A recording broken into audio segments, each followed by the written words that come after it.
ناظرین، محکمہ موسمیات کی پیشن گوئی کے عین مطابق سیاحتی مقامات گلمرگ اور پہلگام سمیت وادی کشمیر کے پہاڑی علاقوں میں رک رک کر برف باری جبکہ میدانی علاقوں میں بارشوں کا سلسلہ جاری ہے۔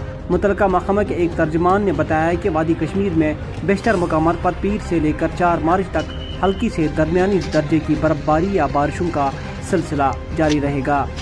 انہوں نے کہا کہ اس دوران شمالی اور وسطی کشمیر کے پہاڑی علاقوں میں درمیانی سے بھاری برف باری متوقع ہے۔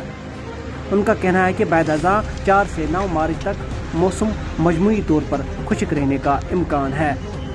موصوف ترجمان نے بتایا کہ وادی میں 10 سے 12 مارچ تک برف و باران کا ایک اور مرحلہ متوقع ہے۔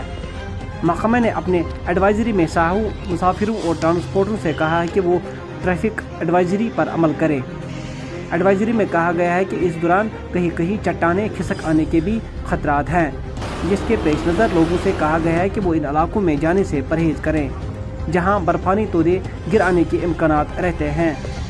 ادھر گزشتہ ایک ہفتے کے دوران ہونے والی بارشیں اور برف باری نے جموں کشمیر میں خشک سالی کی صورتحال کو بڑی حد تک ختم کر دیا ہے۔ اس دوران حاجی بل بارہمولہ میں 2.5 سے 3 فٹ برف جمع ہوئی ہے، جس کے نتیجے میں مذکورہ دیہات میں عام زندگی مفلوج ہو کر رہ گئی۔